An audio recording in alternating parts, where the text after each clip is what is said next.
Bismillahirrahmanirrahim. Assalamualaikum warahmatullahi wabarakatuh. Alhamdulillah. Alhamdulillahi rabbil alamin. Wassalatu wassalamu ala asrafil anbiya'i wal mursalin. Wa ala alihi wa sahbihi ajma'in. Allahumma salli ala sayyidina Muhammad wa ala ali sayyidina Muhammad.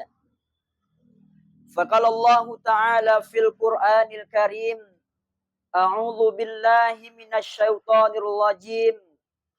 Bismillahirrahmanirrahim. Alladzina amanu wa tatma'innu qulubuhum bidzikrillah. Ala bidzikrillahi tatma'innul qulub. Shadaqallahul azim. Kaum muslimin wal muslimat yang dirahmati oleh Allah Subhanahu wa taala. Bersyukur kita kepada Allah Subhanahu wa taala dengan senantiasa mengucapkan alhamdulillahi rabbil alamin. Berselawat kita kepada baginda Nabi Muhammad sallallahu alaihi wasallam dengan mengucapkan Allahumma salli ala sayyidina Muhammad wa ala ali sayyidina Muhammad. Kaum muslimin wal muslimat, para pendengar yang dirahmati oleh Allah Subhanahu wa taala. Pada malam hari ini saya ingin menyampaikan satu kata mutiara ulama atau satu nasihat ulama yang dapat memberikan inspirasi kepada kita, yang dapat memberikan motivasi agar kita semua selalu taat kepada Allah, agar kita semua selalu istiqamah mengabdi kepada Allah. Ada seorang ulama namanya adalah Ibnu Taimiyah. Ulama Ibnu Taimiyah mengatakan, zikir bagi hati ibarat air yang dibutuhkan ikan. Lihatlah apa yang terjadi jika ikan tersebut lepas dari air. Kalaulah kita semua ingin mengkaji ataupun mengambil kesimpulan yang disampaikan Ibnu Taimiyah ini sangat berharga kepada kita. Ulama Ibnu Taimiyah melalui perkataan yang tadi memberikan motivasi kepada kita agar diri kita ini senantiasa berzikir dan mengingat Allah Subhanahu wa taala. Tadi Ibnu Taimiyah mengatakan zikir itu bagai hati, zikir bagi hati itu ibarat air yang dibutuhkan ikan. Artinya apa? Betapa pentingnya hati ini untuk senantiasa mengingat Allah Subhanahu wa taala. Karena Allah Subhanahu wa taala berfirman di dalam Al-Quran surah Ar-Ra'd ayat 28. Ala bidzikrillah tatma'innul qulub. Ingatlah, dengan hanya mengingat Allah, tatma'innul qulub, hati kamu akan menjadi tenang.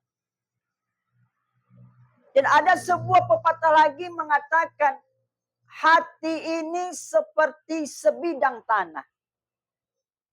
Kalaulah tanah itu tak pernah disirami air, apapun tanaman yang ingin tumbuh di dalam tanah itu, maka tanaman itu akan layu dan bahkan pasti akan mati. Artinya apa, kaum muslimin wal muslimat? Kalau hati ini tak pernah berzikir kepada Allah, Kalau hati ini tak pernah mengingat Allah, maka lambat laun hati ini akan menjadi keras. Apapun nasihat orang, itu tidak akan pernah masuk-masuknya. Dan juga kaum muslimin, kalaulah kita mengkaji masalah hati ini sangat penting bagi kita semua. Baik buruknya amal itu memang tergantung kepada hati.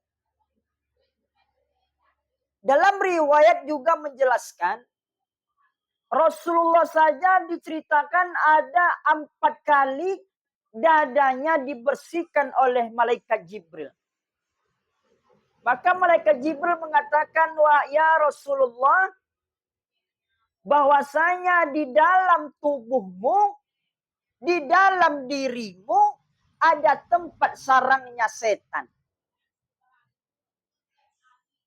Maka disitulah menunjukkan kepada kita bahwasanya di dalam diri kita ini ada tempat sarang-sarangnya setan. Maka salah satu yang dapat membersihkan hati kita adalah perbanyak berzikir kepada Allah Subhanahu wa taala. Kalau dulu Rasulullah dibersihkan hatinya, dibelah dadanya oleh malaikat Jibril, mungkin kita hari ini tidak akan pernah lagi dibelah dada kita. Tapi ulama memberikan cara, kalau kamu ingin dibersihkan hatimu, salah satu caranya adalah perbanyak berzikir kepada Allah Subhanahu wa taala. Orang yang senantiasa berzikir kepada Allah, orang yang senantiasa mengingat Allah, hatinya akan menjadi tenang. Apapun musibah yang dia hadapi, apapun ujian rintangan yang dia lalui, dia tidak akan pernah panik, dia tidak akan pernah gelisah, karena dia meyakini Allah itu selalu bersamanya. Tapi sebaliknya, ketika orang itu tak pernah berzikir kepada Allah, ketika seseorang itu tak pernah mengingat Allah, kalau ada dalam hidupnya banyak masalah, dia akan menjadi gelisah, dia akan menjadi galau, dia akan menjadi stres, gara-gara seseorang itu tak pernah mengingat dan berzikir kepada Allah Subhanahu wa ta'ala. Ketahuilah kaum muslimin wal muslimat dimanapun berada, yang namanya kehidupan, yang namanya hidup, pasti banyak masalah. Yang namanya hidup pasti banyak ujian. Yang namanya hidup pasti banyak rintangan. Yang namanya hidup pasti banyak cobaan. Kadang ada orang curhat, Ustaz, saya nggak mau lagi hidup di atas dunia ini. Anak saya padet tongkanya, Ustaz. Dalam rumah tangga saya tak pernah amannya. Rezeki saya tak lancar, lebih baik saya mati aja lah. Maka saya menyampaikan, wahai bapak, wahai ibu, ingat, ketahuilah, yang namanya orang hidup pasti banyak masalah, banyak ujian, banyak rintangannya. Jangankan orang hidup, orang mati pun banyak masalahnya. Apa buktinya orang yang sudah meninggal banyak masalahnya? Rabbana absorna wa sami'na farji'na na'mal solihan inna mukinun. Ya Allah, aku sudah melihat azabmu, saya sudah mendengarkan azabmu, saya sudah merasakan itu semua. Farji'na ya Allah, kembalilah kami ingin hidup lagi di atas dunia ini. Lalu apa kata Allah? Kenapa kamu ingin hidup lagi di atas dunia ini? Bukankah aku sudah memanjangkan umurmu 60 tahun, 80 tahun, 100 tahun? Untuk apa lagi kamu ingin hidup lagi di atas dunia ini? Maka orang yang sudah meninggal dunia menjawab, ya Allah, berikan aku hidup sebentar saja ya Allah. Lalu apa kata Allah? Untuk apa kamu ingin hidup lagi di atas dunia ini? Walaupun nantinya aku hidupkan kamu lagi, lalu kamu memberikan umur kamu, untuk apa lagi umur itu kamu gunakan lagi, kata Allah. Maka orang yang sudah meninggal menjawab, na'mal solihan, inna mukinun. Kami ingin beramal soleh, ya Allah. Dan ini menunjukkan kepada kita, kaum muslimin wal muslimat, bahwasanya yang namanya kehidupan itu pasti banyak masalah. Namun orang yang beriman, orang yang bertakwa kepada Allah adalah orang-orang yang senantiasa membiasakan dirinya, membiasakan lisannya untuk senantiasa berzikir mengingat Allah Subhanahu wa taala.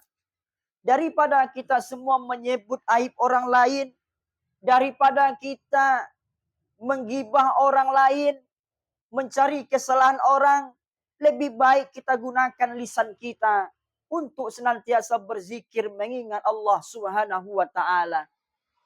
Karena orang yang senantiasa mengingat Allah, dia senantiasa akan selalu dijaga oleh Allah Subhanahu wa taala. Ketahuilah, kita mati ini sesuai dengan kebiasaan kita. Begitu kata ulama dan juga kata-kata hadis ataupun nanti kata-kata orang-orang soleh kita, ustadz-ustadz kita. Maka mati itu sesuai dengan kebiasaan kita. Kalau biasa kita menyebut orang, ketika mati pun mungkinnya kita pun seperti itu. Tapi kebiasaan kita baik-baik, lidah kita berzikir kepada Allah, selalu berbuat kebaikan, selalu mengajak orang berbuat kebaikan. Mungkin juga ketika kita mau meninggal dunia, kebiasaan-kebiasaan itu akan muncul kepada kita semua. Banyak kadang kita melihat, kadang ada orang mati dalam keadaan baik, ada orang mati dalam keadaan buruk. Sesungguhnya, disitulah nampak oleh kita bahwasanya seseorang mati itu sesuai dengan kebiasaan-kebiasaan dirinya. Maka oleh sebab itu saya mengajak kepada diri saya dan kepada kita semua, mari kita semua, mumpung masih hidup, mumpung badan masih sehat, gunakan lisan kita, gunakan diri kita untuk senantiasa memperbanyak zikir kepada Allah Subhanahu wa taala. Sehingga kita semua mati nantinya, ketika Allah ingin menjemput kita, kita semua dipanggil dengan panggilan yang indah.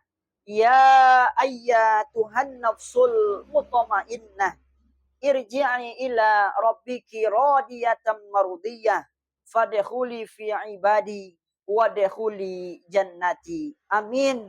Amin ya rabbal alamin. Subhanakallahumma wa bihamdika asyhadu an la ilaha illa anta astaghfiruka wa atubu ilaik. Assalamualaikum warahmatullahi wabarakatuh.